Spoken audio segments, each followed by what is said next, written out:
Hello students, good evening. आज हम discuss करने वाले हैं organic including mental disorders. Organic including mental disorders. Okay, तो सबसे पहले स्टार्ट करेंगे introductions. An organic mental disorders, also known as organic brain syndrome, is any disorders involving decreased mental function due to a medical or physical disease of the brain. Organic means क्या होता है? Organic means related to the structures of the brain, structure and function of the brains. So an organic mental disorder, also known as organic brain syndrome, is any disorder involving decreased mental functions. मतलब कोई भी biological cause है, कोई भी organic causes के कारण mental function में decrease हो रहे हैं, मेंटल फंक्शंस के रिड्यूस हो रहे हैं।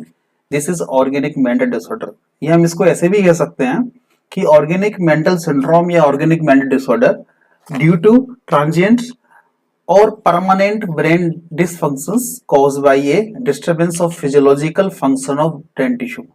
मतलब जो ब्रेन की टिश्यू है उनकी फिजियोलॉजिकल जो फंक्शन है उसमें डिस्टरबेंस के कारण यदि चेंजेस हो रहे हैं। चेंजेस दो टाइप के हो सकते हैं, ये या तो वो चेंजेस है जो कुछ समय के लिए टेम्पररी है, या कुछ ऐसे चेंजेस हो चुके हैं जो परमानेंट है। तो दोनों चेंजेस हो सकते हैं। तो organic mental syndrome and disorder are due to transients और परमानेंट ब्रेन डिसफंक्शन। मतलब जो ब्रेन की फंक्शन है वो या तो परमानेंट अल्टर हो सकते हैं या टेम्पररी अल्टर हो सकते हैं। किसके कारण? Cause by a disturbance of physiological function of brain tissue. Classification of organic mental disorders according to ICD-10, organic mental disorder is classified into F00209। Chapter number 1। तो F00 dementia in Alzheimer disease, F01 vascular dementia, F04 organic amnestic syndrome, F05 delirium, F06 mental disorder due to brain damage, dysfunction and physical disease, F07 personality and behavioral disorder due to brain disease, damage and dysfunction। आज हम discuss करेंगे F00 dementia in Alzheimer disease and vascular dementia. तो आज का हमारा main topic क्या होने वाला है? Dementia. It is known as chronic brain syndrome. तो ऑर्गेनिक ब्रेन सिंड्रोम्स या organic brain disorders can be divided into four major subgroups. Four major subgroups. Number 1 is acute brain syndrome. It is known as delirium. Second is chronic brain syndrome. It is dementia. Third is amnestic syndrome. It is known as amnestic syndrome, amnesia. It includes the retrograde amnesia and intrograde amnesia. Okay. Last is others. तो first disorder is dementia, means chronic brain syndrome। तो chronic brain syndrome is chronic progressive disease characterized by the gradual, progressive and chronic deterioration of memory and intellectual functioning like judgment, orientation, memory, emotional stability of the affected person। मतलब dementia क्या है? Dementia एक chronic disorders है। Acute delirium is the acute disorder, but dementia is chronic brain syndrome, chronic brain disorder। Progressive disease मतलब chronic है तो कैसी होगी? Progressive disease होगी। Characterized by the gradual, progressive, chronic deterioration of memory, means memory loss, especially recent memory। Memory have three types ना। Number one is immediate, second is recent, number 3 the remote। जो memory effect होती है वो होती है mostly recent memory effects होती है। Okay, तो memory loss and intellectual functioning में क्या होगा? जजमेंट पुअर हो जाएगा, डिसओरिएंटेशन हो जाएगा, मेमोरी लॉस हो गया, इमोशनल स्टेबिलिटी नहीं होगी of the affected person. Okay, या ऐसा भी कह सकते हैं कि डेमेंशिया इज ए ऑर्गेनिक साइकोसिस डिसऑर्डर। ऑर्गेनिक साइकोसिस disorder. Psychosis disorder is categorized into two groups, organic and functional psychosis. Then organic psychosis include two major disorders, dementia and delirium. That is amnesia also. So it is organic psychosis disorder characterized by loss of memory. It is the dominant features of dementia. Okay, dementia is the memory disorders. So characterized by loss of memory, language, problem solving and other thinking abilities that are severe interfere with daily lives. मतलब जो भी dementia है वो एक organic साइकोसिस disorder है जिसमें क्या होता है loss of memory, specially recent memory, language, problem solving and other thinking abilities जो कि हमारी डेली लाइफ में क्या है सीवियर कहते हैं इंटरफेयर करते हैं. It usually start slowly and gets worse with the time. ये क्या धीरे धीरे स्टार्ट होता है ना, मैं कहना प्रोग्रेसिव डिसऑर्डर्स है ना. तो it usually start slowly and gets worse with the समय के साथ साथ धीरे धीरे और सीवियर हो जाता है. पहले माइल्ड डेमेंशिया होता है, देन मॉडरेट होता है, देन सीवियर डेमेंशिया में कन्वर्ट हो जाता है. Then type of dementia. So how many type of dementia? Based on the onset of illness, dementia is classified into two groups. Okay, and based on etiology, dementia is classified into two groups. Based on onset of illness, first is senile dementia, second is pre-senile dementia. तो pre स्नाइल dementia, स्नाइल word denote करता है aged persons के लिए. तो स्नाइल्स, pre स्नाइल्स मतलब it occur before the age of 65 years. यदि 65 years as वालों को डेमेंशिया हो रहा है इसे कहते हैं प्री स्नाइल डेमेंशिया. स्नाइल डेमेंशिया यदि 65 एज से अबव या 65 एज वाले पर्सन को डेमेंशिया के सिम्टम्स अपीयर हो रहे हैं, साइकोटिक सिम्टम्स अपीयर हो रहे हैं, इसे कहते हैं स्नाइल डेमेंशिया.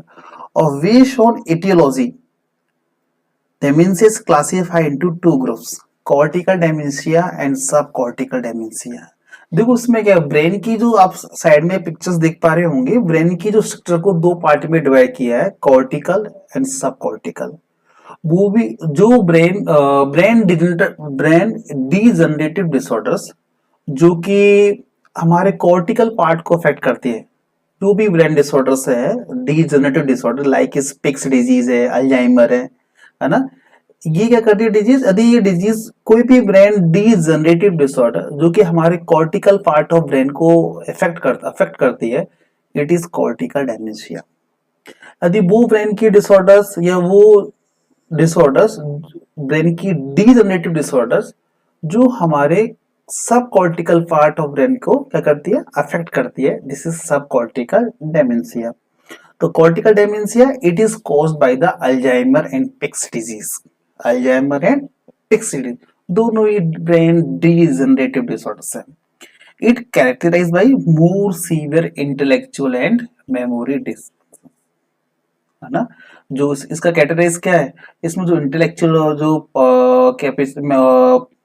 इंटेलेक्चुअल जो पावर्स है वो रिड्यूस हो जाती है, मेमोरी लॉस हो जाती है ना, in presence of 3A. 3A क्या है, देखो दो वर्ड्स है 3A and 4A. 4A symptoms आपको कहाँ होगा, सीजोफ्रेनिया में. 3A सिम्टम्स कहाँ पे होंगे, डेमेंशिया में, जिसको हम आगे डिस्कस करेंगे. एफेजिया, एग्नोसिया, एप्लेक्सिया, है ना, इनको आगे डिस्कस करेंगे. 3 words. Okay. And subcortical dementia it is caused by the Parkinson disease. क्यों होता है, क्योंकि पार्किंसन डिजीज है वो हमारे ब्रेन के सब कॉर्टिकल पार्ट को मोस्टली अफेक्ट करता है, इसलिए कहते हैं subcortical dementia. It is characterized by less severe intellectual memory dysfunction, है ना. ये कॉर्टिकल डेमेंशिया की तुलना में ये थोड़ा क्या है कम, थोड़ा इफेक्ट इसके कम से है, मतलब मेमोरी जो लॉस होती है वो ज्यादा नहीं होती, सीवियर इंटेलेक्चुअल नहीं होता देन कॉर्टिकल डेमेंशिया. ओके. लेकिन इसमें जो absence of 3A, cortical dementia में 3A सिम्टम्स प्रेजेंट होते हैं. 3A मतलब एग्नोसिया, एफेजिया, एप्लेक्सिया. बट सब कॉर्टिकल डेमेंशिया में 3A सिम्टम्स एब्सेंट होते हैं. ओके. तो based on the etiology or based on the onset, dementia is classified into two groups. Okay. Then next is stage of dementia. Stage of dementia is a 3 stages with the mild stage, moderate stage and severe stage. तो what is mild stage?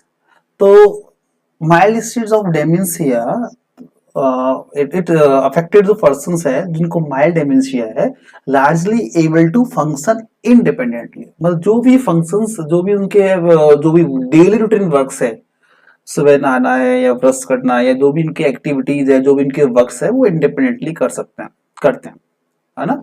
और occasional forgetfulness, confusion, lapse इन judgements. और वो कहता है कुछ छोटी छोटी बातों को मतलब जो कभी कभी बातों, नॉट छोटी छोटी को, कभी कभी बातों को भूल जाते हैं, कंफ्यूजन रहता है, बोलते हैं तो कंफ्यूजन अपीयर होता ही है। इसका जजमेंट में भी क्या होता है, उसका कुछ जजमेंट रिड्यूस हो जाता है या पुअर हो जाता है, इंटेक्ट नहीं रहता है, ठीक है। तो माइल्ड डेमेंशिया इतना सीवियर नहीं है। यहाँ पर जो भी एक एजेड व्यक्ति को हम क्या कह रहे हैं कि डेमेंशिया है, वो हमेशा मोस्टली अबव द 65 एज वाले पर्सन को होता है। तो ये लोग क्या करते हैं, जो एजेड पर्सन है, एल्डरली पीपल्स है, वो माइल्ड स्टेज में वो अपना फंक्शंस इंडिपेंडेंटली कर सकते हैं। ओकेजनल फॉरगेटफुलनेस, कभी कभी कुछ कुछ बातों को भूल जाते हैं, कंफ्यूजन रहते हैं, कंफ्यूजन मतलब पजल्ड फेस लाइक, है ना, lapse in judgement. Moderate stage of dementia may require resistance with daily activities. जब भी वो कोई भी डेली एक्टिविटीज कर रहे हैं तो उनको रेजिस्टेंस की एक हेल्प की आवश्यकता होती है। Greater extent of memory loss, memory का मोस्ट ऑफ पार्ट उसका लॉस हो जाता है। And other symptoms including sundowning. और अदर सिम्टम्स जो हमारे डेमेंशिया के सिम्टम्स हैं जिनको आगे हम डिस्कस करेंगे, वो भी प्रेजेंट्स रहते हैं, जैसे मेमोरी लॉस है, कंफ्यूजन है, इसके बाद 3 सिम्टम्स है, ये सब प्रेजेंट रहते हैं moderate stage of dementia, including sundowning. Sundowning मतलब, सनडाउनिंग मीन्स होता है कि जब भी कोई जो डेमेंशिया के पेशेंट है उनके आफ्टर इवनिंग के टाइम पर उनके जो सिम्टम्स है वो सीवियर हो जाते हैं। Next is severe stage of dementia, round the clock care required. Round the clock care required मतलब उनको 24 आवर्स उनको ऑब्जर्व करने की आवश्यकता रहती है। Loss of mobility, difficulty performing function such as solving, मतलब जो फिजियोलॉजिकल फंक्शन को भी वो करने में डिफिकल्टी को डिफिकल्टी होती है, तो एंड लॉस ऑफ मोबिलिटी होती है। और round the clock care requires, उनको क्या 24 ऑब्जर्वेंस की आवश्यकता होती है। This is stage of dementia, 3 stage of dementia, mild, moderate, severe. Okay, next is epidemiology. About 10 to 20% of all person above age 65 suffer from mild to moderate dementia. कितने percent? 10 to 20%. Okay. Alzheimer disease is most common dementia disorder. जो dementia की जो types है वो है Alzheimer है, AIDS type dementia, multi effect dementia, fronto temporal type of dementia. इन सभी डेमेंशिया में सबसे मोस्ट कॉमन कौन सा है? Alzheimer disease is most common dementia disorders. Okay, Alzheimer's. तो dementia is most common in elderly peoples, है ना, जो होता है वो अल्जाइमर डेमेंशिया भी मोस्ट किस में होता है? एल्डरली पीपल्स में होता है, जिनका एज 65 से अबव है। Dementia affect about 1% of people age 8 to 60 to 64। ये हमारे रिसर्च के डाटास कहते हैं कि जो डेमेंशिया है 60 से 64 एज के बीच में 1% लोग अफेक्ट होते हैं, लेकिन जिनका एज 85 है, 85 से यदि वो ज्यादा एज है उनका, तो 30 से 35% अफेक्ट रहता है। Next is risk factors. Next क्या है आपका? Risk factor. रिस्क फैक्टर में नंबर 1 क्या है? Number 1 is as. नंबर 1 क्या है? एज। तो age is the biggest known risk factor for dementia. Because हम कह रहे हैं ना कि एल्डरली पर्सन्स में, एल्डरली जो पर्सन्स है, एजेड जो व्यक्ति है, उनमें डेमेंशिया होने के चांसेस बहुत रहते हैं, है ना, मोस्ट कॉमन है। तो age is the biggest known risk factor for dementia. The risk of developing dementia increase with age, especially after age 65. Okay. और next is family history and genetics. Family history genetics means क्या होता है कि यदि किसी parents को यदि dementia के सिम्टम्स है, लेकिन यदि डायरेक्टली कहें तो ऐसा नहीं कि पेरेंट्स को डेमेंशिया तो आगे होने वाली जनरेशन को भी डेमेंशिया होगा, लेकिन कुछ यदि पेरेंट्स को कुछ ब्रेन डीजनरेटिव डिसऑर्डर्स है, वो पास हो सकती है दूसरी जनरेशन्स में, और ये इफेक्ट हो सकता है brain dementia, chronic brain disorders. Okay, तो एज क्लियर हो गया। एज तो आपका फर्स्ट फैक्टर है ये, क्योंकि एजेड जितना एजेस होगी उसके हिसाब से क्या डेमेंशिया अफेक्ट करता है, जैसे जैसे एज बढ़ती है डेमेंशिया करता है, ठीक है। इसका फैमिली हिस्ट्री हो गया। इसके second family history, second third is gender. क्या जेंडर भी अफेक्ट करता है मेल या फीमेल्स को? यस, जेंडर इफेक्ट होता है, is a main risk factors because gender is a factor that can affect dementia risk. क्योंकि जो लाइफ एक्सपेक्टेंसी है किसकी, वुमेन्स की, वो मेल की तुलना में ज्यादा है। तो यदि वुमेन्स की लाइफ एक्सपेक्टेंसी, उनका लाइफ साइकिल उनका ज्यादा है, तो उनको चांसेस है किसको, डेमेंशिया डेवलप होने का।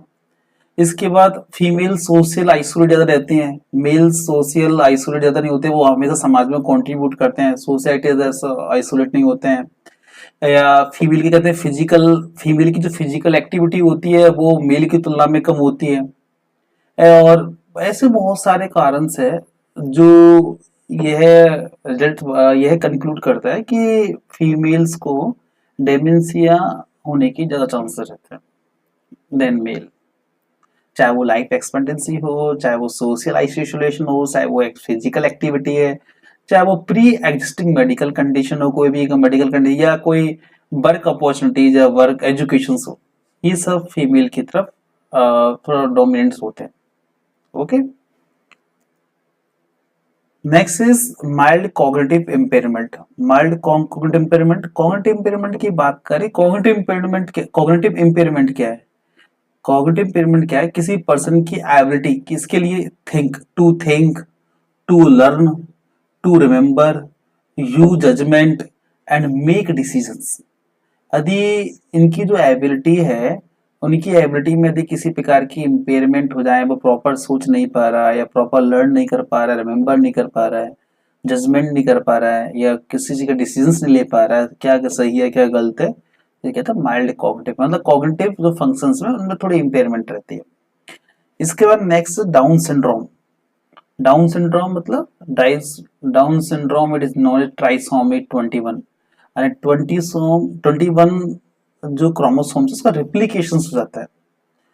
और जो डाउन सिंड्रोम है, इसमें क्या होता है, जो कॉग्निटिव इम्पेयरमेंट्स हो, इसके जो कैरेक्टरिस्टिक्स है किसके, डाउन सिंड्रोम के, क्या क्या है, cognitive impairments, delayed speech, language development and physical features, इनमें क्या होती है, बस थोड़ा डिले होते हैं। इनके जो इंटेलेक्चुअल फंक्शन है वो भी डिले होते हैं, है ना, जो ब्रेन की जो फंक्शन सब डिले होते हैं। तो डाउन सिंड्रोम भी क्या करता है, डेमेंशिया डेवलप करने में एक बड़ा रिस्क फैक्टर। ओके, नेक्स्ट क्या है, फास्ट हेड ट्रोमा। यदि कोई ट्रोमा, चोट लगी है, बचपन में कोई चोट लग गया है, तो उससे कारण भी इफेक्ट कर सकता है, क्योंकि ऑर्गेनिक डिसऑर्डर्स हैं। इसके बाद नेक्स्ट है poor sleep pattern. Poor sleep pattern means, मतलब कुछ स्टडी में देखा गया है, यदि किसी व्यक्ति की जो स्लीप पैटर्न है पुअर है, तो वो डेमेंशिया के लिए क्या है, रिस्क फैक्टर्स है ना। जिनको इंसोम्निया है, तो वो क्या कहते हैं, जिनको इंसोम्निया, तो उनके जो कॉग्निटिव फंक्शन के पुअर होते हैं, और उनको आगे लाइफ में डेमेंशिया होने के चांसेस रहते हैं। ठीक है, लास्ट है lifestyle and heart health. Lack of exercise, obesity, smoking, high blood pressure, high cholesterol, ये सभी रिस्क फैक्टर लीड कर सकते हैं किसको, ट्रिगर कर सकते हैं किस कंडीशन को, डेमेंशिया को। नेक्स्ट है एटियोलॉजिकल फैक्टर। ऐसे कौन कौन से एटियोलॉजिकल फैक्टर है जो कि डेमेंशिया को लीड कर सकता है? तो दो प्रकार के कॉजेज है, अनट्रीटेबल एंड रिवर्सिबल कॉजेज। क्या है, अनट्रीटेबल एंड रिवर्सिबल कॉजेज, और सेकंड है treatable and reversible causes. Untreatable and reversible causes मतलब वो कॉजेज जिनको ट्रीट नहीं किया सकता, और उनको उस कंडीशन को वापस से रिवर्स नहीं किया सकता, क्योर नहीं किया सकता, है ना। तो पहला फर्स्ट टाइप्स एटियोलॉजिकल फैक्टर को दो पार्ट में डिवाइड किया है, अनट्रीटेबल एंड इरिवर्सिबल कॉजेज। तो result in permanent brain damage, यदि ब्रेन की सेल्स, ब्रेन की टिश्यू परमानेंट डैमेज हो गए, तो उनको रिवर्ट नहीं किया सकता, तो ये इस कैटेगरी में आते हैं, किसमें, untreatable and reversible causes, can't be reverse और क्योर्ड। तो कौन कौन सी कंडीशंस हो सकती है, जैसे degenerating disorder of CNS, central nervous system की जो डीजनरेटिव डिसऑर्डर है, वो डीजनरेटिव डिसऑर्डर क्या क्या होंगी, नंबर 1 अल्जाइमर डिजीज, अब कहोगे सर अल्जाइमर डिजीज क्या है? अल्जाइमर डिजीज भी एक ब्रेन डिसऑर्डर है जिसमें अल्जाइमर एक ब्रेन डिसऑर्डर है जो कि slowly destroy memory and thinking skills, eventually the ability to carry out the simplest task. Okay, मतलब ब्रेन डिसऑर्डर अल्जाइमर भी शायद आपने एमएसएन में पढ़ा हुआ होगा, जिसमें धीरे धीरे क्या है मेमोरी डिस्ट्रॉय होती है, थिंकिंग स्किल्स डिस्ट्रॉय हो जाती है, और जो व्यक्ति है वो सिंपल जो छोटे छोटे टास्क को भी करने में अपनी एबिलिटी अनेबल रहता है। ठीक है। Next is Pick's disease. Next कौन सा है? Pics disease. पिक्स डिजीज इसको कहते हैं, पिक्स डिजीज के कारण जो भी डेमेंशिया हो जाता है fronto temporal dementia. It is most common frontotemporal dementia, fixed disease, the most common cause of dementia in people under 60. It is most common type of dementia नहीं, it is most common cause of dementia in people under 60. यदि 60 के under की as में यदि व्यक्ति को यदि dementia हो रहा है उसका मोस्ट कॉमन कॉज क्या है? पिक्स डिजीज है ना। और यदि हम इसको देखें अबव द 60 की बात करें तो the third most common type of most common causes of most common cause of dementia. Okay, Huntington disease Korea, ये भी एक ब्रेन डिजेनरेटिव डिसऑर्डर्स है। ये भी हेरिडिटरी डिजीज है marked by degeneration of the brains. इसको हिंगटन कोरिया को हम कह सकते हैं न्यूरो डीजनरेटिव डिसऑर्डर्स भी कह सकते हैं। इसमें क्या क्या होता है? इनवॉल्ट्री मूवमेंट्स होते हैं, कॉग्निटिव चेंजेस होते हैं और बिहेवियरल डिस्टर्बेंस होते हैं।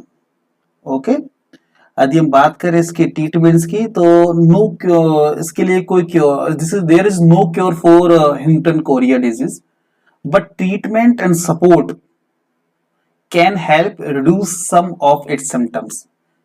कोई हम थोड़ा कोई सिम्टम्स को मैं सिम्टोमेटिक मैनेजमेंट कर सकते हैं फाइनली। ठीक है। Next is Parkinson disease. Parkinson disease एक न्यूरो डीजनरेटिव डिसऑर्डर्स है which leads to progressive deterioration of motor functions. Next is treatable and reversible causes. It can be reversed or cured. It is a temporary condition. क्या क्या conditions होंगी? Number 1 intracranial space occupying lesions. ये क्या है? इसका means है abnormal growth means like is tumour within the brain और surrounding skulls that occupy space and disrupt normal brain function.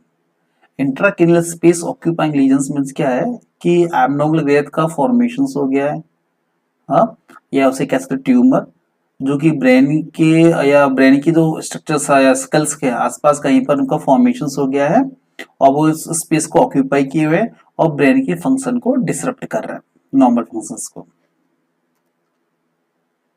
Second is metabolic disorders जिसमें hepatic failure है, second is renal failures है। अब hepatic failure और renal failure कैसे lead कर सकते हैं डेमेंशिया को? क्योंकि लीवर का और रीनल का फंक्शन क्या है? टॉक्सिन्स को रिमूव करना।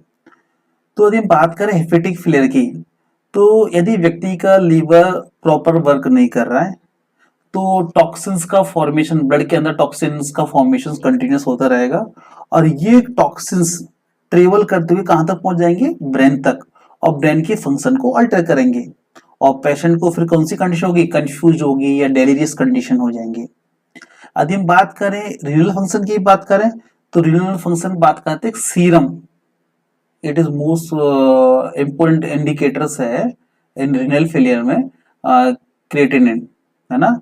ये भी क्या है? Is associated with vascular dementia है ना। ये भी क्या है? वेस्कुलर डेमेंशिया रिलेट कर सकता है। ये से भी मतलब लीवर का काम, किडनी काम टॉक्सिक सब्सटेंस को क्या करना है? बॉडी से एलिमिनेट करना है, रिमूव करना है। यदि दोनों में यदि किसी प्रकार की एबनॉर्मलिटी, इनके फंक्शन से एबनॉर्मल है तो प्रॉपर रूप से टॉक्सिक्स को ये रिमूव नहीं कर पाएंगे और टॉक्सिक कंडीशन के कारण या किसी मेटाबॉलिक वेस्ट के कारण डेमेंशिया डेवलप होने के चांसेस रहेंगे। ठीक है, लेकिन इस कंडीशन को रिवर्ट किया जा सकता है क्योंकि ट्रीटेबल एंड रिवर्सिबल कॉजेज को हम डिस्कस कर रहे हैं, इस कंडीशन को रिवर्ट किया जा सकता है। इसके बाद है endocrine disorders. Endocrine disorder number है eczema, severe form of hypothyroidism में। ये क्या होती है, एक rare and life threatening conditions है जब thyroid glands thyroid gland doesn't produce enough thyroid hormones, तो it can lead to dementia. Okay, next है आपका एडिशन डिजीज। एडिशन डिजीज में क्या है, यदि एड्रिनल ग्लैंड्स है वो क्या कर रही है, एड्रिनल ग्लैंड्स यदि प्रोड्यूस नहीं कर पा रही हैं एड्रिनल हार्मोन्स, देन ये चांसेस होने के डेमेंशिया होने के चांसेस है ना। लेकिन कंडीशन को बार बार हम कह रहे हैं, इस कंडीशन को बार बार इस कंडीशन को रिवर्ट किया जा सकता है। इन्फेक्शंस कंडीशन जैसे कि एड्स, HIV है ना, HIV के बारे में सब जानते होंगे, यस, तो बताने की आवश्यकता नहीं है। HIV की फुल फॉर्म क्या है, human immunodeficiency virus. Okay, second is meningitis, ये भी एक सीरियस इन्फेक्शंस है।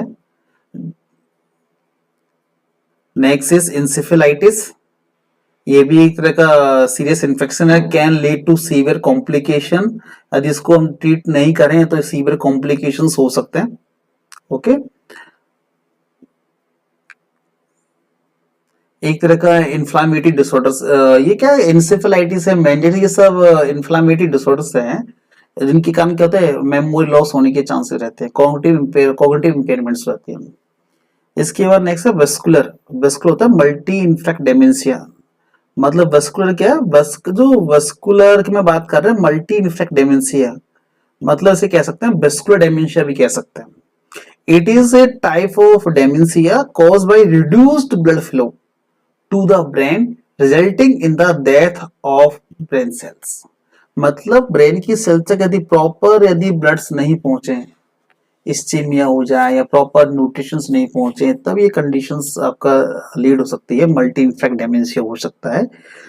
Very important line, it is second most common form of dementia after Alzheimer disease. Okay, it is second most common form of dementia after Alzheimer disease.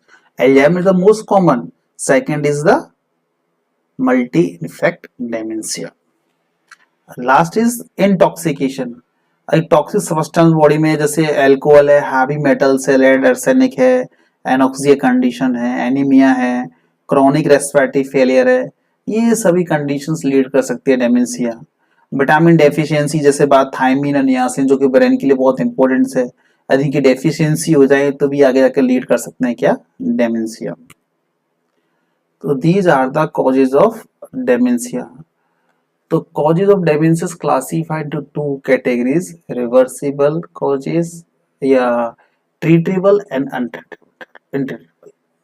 Okay, these are the early sign of dementia. The basic sign या early sign of dementia, number one is memory loss, second difficulty performing familiar tasks, third is disorientation to time and place, ये सब समझ रहे हैं, poor decreased judgments, changes in mood, personality or behavior, problem with image and septical awareness. septical मतलब जो भी environment में surrounding object है उनका सही उनके बारे में सही अवेयरनेस नहीं होना, है ना। जैसे दो पिक्चर दिखाई दे रहे हैं ना आपको, एक पिक्चर को जो नॉर्मल पिक्चर आपको दिखाई दे रहा है, लेकिन एक पेशेंट को कैसा पिक्चर दिखाई दे रहा है, तो सराउंडिंग के जो ऑब्जेक्ट्स से अवेयर नहीं होना, ठीक है।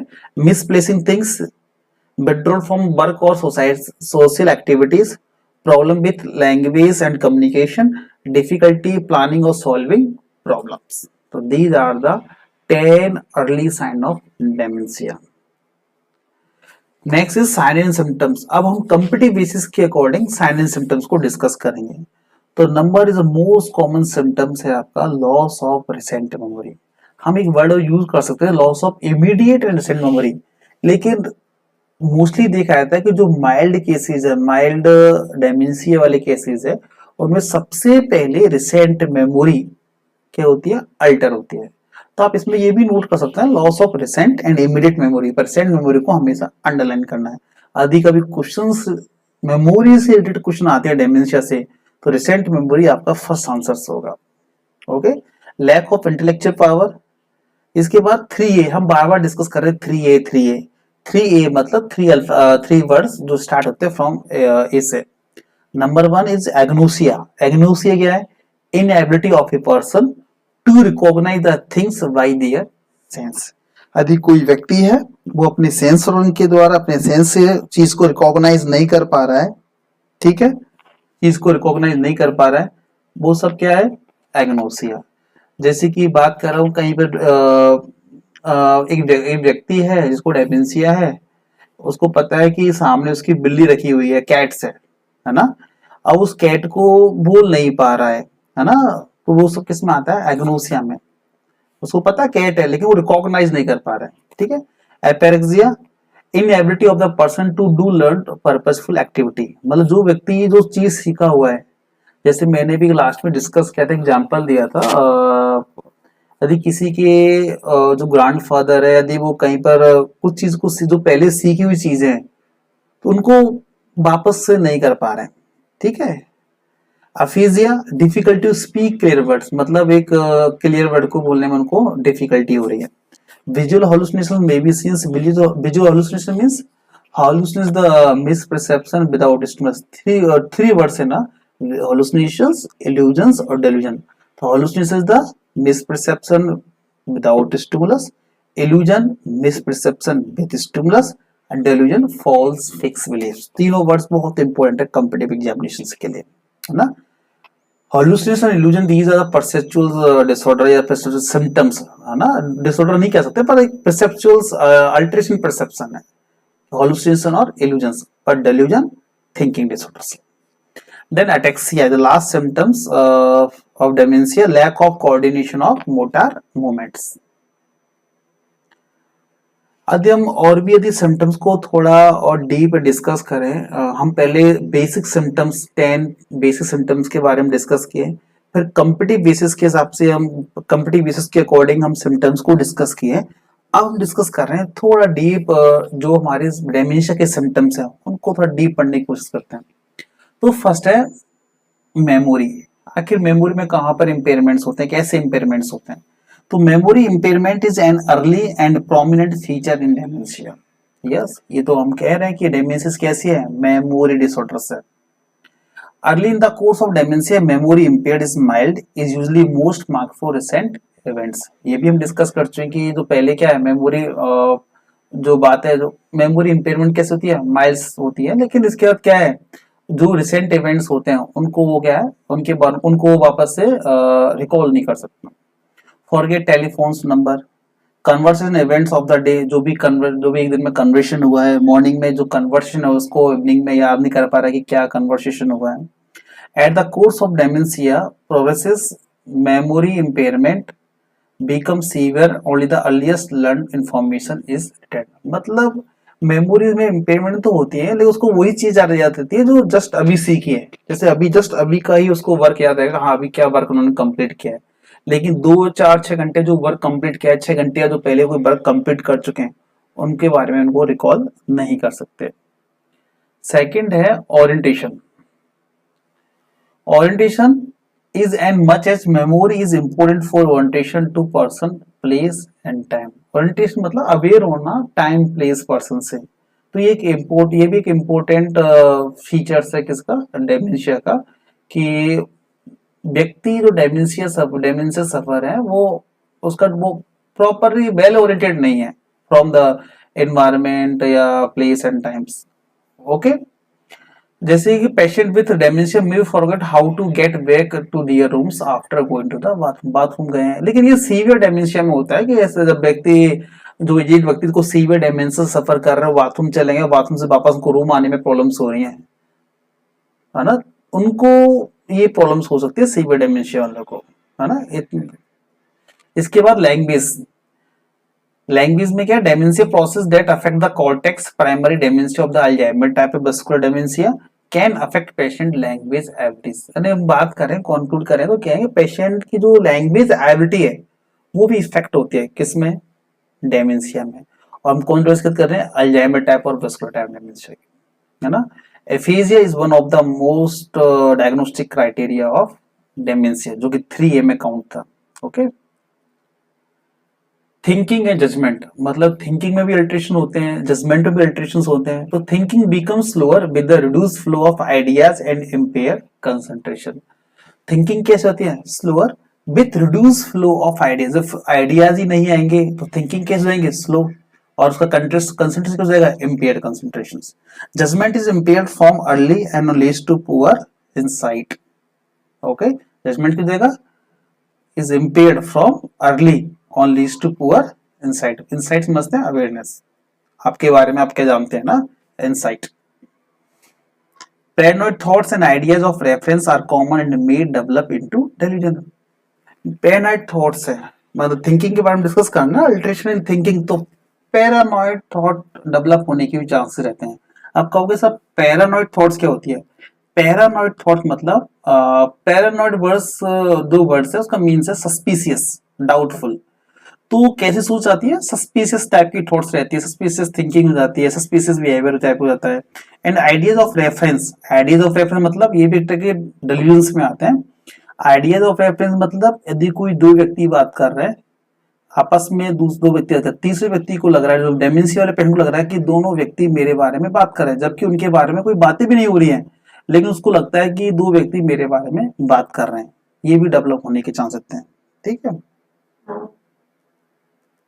Next is learning capacity. The brain ability to process incoming information is impaired. मतलब जो भी इनकमिंग इंफॉर्मेशन होती है उनको वो रिकॉल नहीं कर पाएगा। सिंपल सी बातें हैं ये तो। मेमोरी लॉस है तो लर्निंग कैपेसिटी भी कैसी होगी इसके? इम्पेयर्ड होंगे। Calculation, yes, the cognitive skill is usually impaired from the early on dementia. Calculation भी इफेक्ट होती है। इंसाइट, कैसी इंसाइट रहेगी? पुअर इंसाइट रहेंगे। इसका concentration, concentration poor.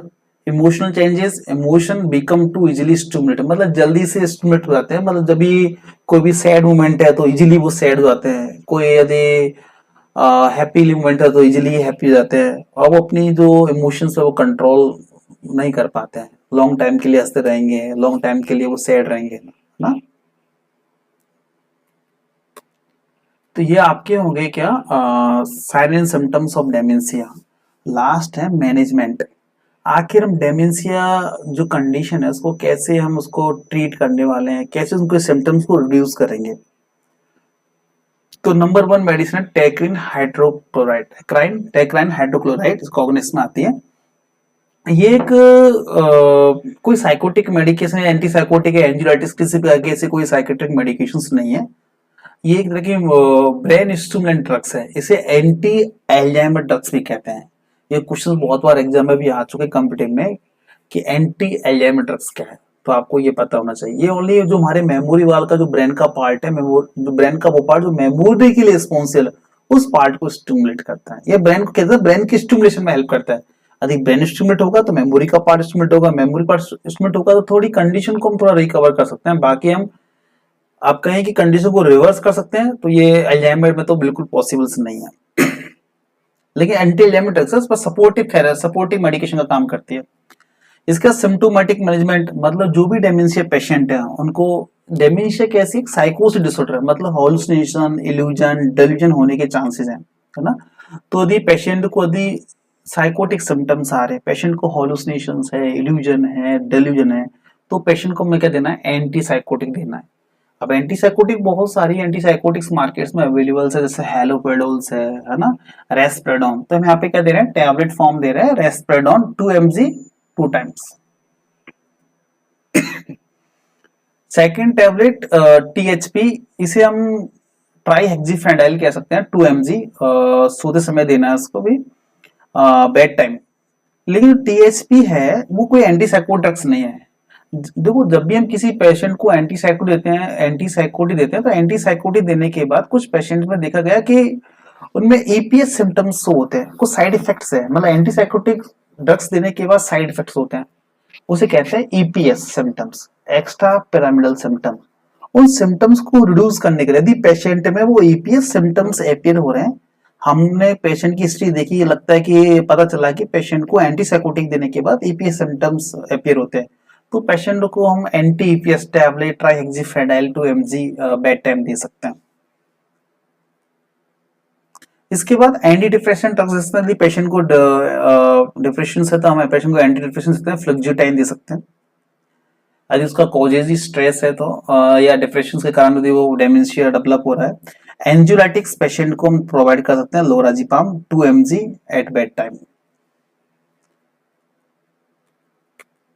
Diagnostic orientation, कैसे हम डेमेंशिया कंडीशन को डायग्नोस करने वाले हैं, है ना। तो नंबर 1 हिस्ट्री कलेक्शन, ये सबसे इंपॉर्टेंट है हिस्ट्री कलेक्शन, क्योंकि जो मोस्टली 90% डाटा है मेंटल पेशेंट का हमें हिस्ट्री कलेक्शन से मिल जाता है ना, जो बेसिक डाटा है। इसके बाद कुछ डिजीज रिलेटेड डाटा है, वो भी हमें 10 to 20% डिजीज रिलेटेड डाटा भी वहां से मिल जाता है हिस्ट्री कलेक्शन से। तो हिस्ट्री कलेक्शन सबसे इंपॉर्टेंट है। Second, mini mental status examination, psychiatric के पास सबसे अच्छा इंपॉर्टेंट टूल्स क्या है, mental status examination and mini mental status examination. यहाँ पर दोनों एग्जामिनेशन कर सकते हैं, यहाँ पर एक मिनी भी है और दूसरा second is mental status examination, जो पिक्चर में आप देख पा रहे हैं।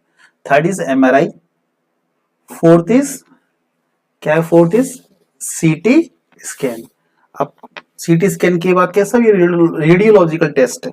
ओके, नेक्स्ट इसके बाद क्या है, PET क्या है, प्रोजेस्टेरॉन इमिशन टोमोग्राफी, है ना। देखो ये भी क्या होता है, यहाँ पे भी रेडियो एक्टिव सब्सटेंस डाई का यूज करते हैं फॉर विजुअलाइज करने के लिए, है ना, ब्रेन की केमिकल कंपोजिशन देखने के लिए, विजुअलाइज करने के लिए हम चेक करते हैं, PET का यूज करते हैं। ओके, नेक्स्ट विटामिन एनालिसिस कर सकते हैं, थायमिन और नियासिन को हम डिटेक्ट कर सकते हैं, डेफिशिएंसी को डिटेक्ट कर सकते हैं थायमिन और नियासिन। तो ये इन डायग्नोस्टिक टेस्ट के द्वारा हम डेमेंशिया को डायग्नोस कर सकते हैं। क्या नर्सिंग मैनेजमेंट होगा, मेडिकल मैनेजमेंट हो गया। अब डिस्कस करते हैं नर्सिंग मैनेजमेंट, जो कि एक नर्स के लिए बहुत, एक नर्सिंग ऑफिसर के लिए बहुत इंपॉर्टेंट है। फर्स्ट डेली रूटीन में, डेली रूटीन्स मतलब फिक्स टाइम टेबल, जो भी एजेड पर्सन है उसका एक टाइम टेबल फिक्स होना चाहिए कि मंडे को ये काम है और इस टाइम पे ये काम करना है ना, फिक्स टाइम टेबल होना चाहिए। टाइम टेबल के अंदर अल्टरेशन होनी चाहिए कि आज 9 बजे ये काम किया, कल 9 बजे दूसरा काम कर रहा है, तो टाइम टेबल भी होना चाहिए, फिक्स होनी चाहिए। इसके बाद आप देख रहे हैं क्लॉक विथ लार्ज फेसेस, जो उनके पास जो घड़ी होगी, जो उनके पास क्लॉक होगी, उनका बड़ी वाली घड़ी होनी चाहिए, उनका फेस बड़ा हुआ, जो उनके नंबर है वो डिटेक्ट होनी चाहिए, इतना दिखनी चाहिए, छोटे छोटे शब्द नहीं होने चाहिए, लार्ज फेसेस वाली घड़ी होनी चाहिए। इसके बाद कैलेंडर विथ लार्ज राइटिंग, जो भी कैलेंडर यूज कर रहे हैं तो उसमें भी फॉन्ट साइज की जो साइज है वो भी क्या होनी चाहिए, बड़ी साइज, बिग साइज की होनी चाहिए, लार्ज फॉन्ट होनी चाहिए।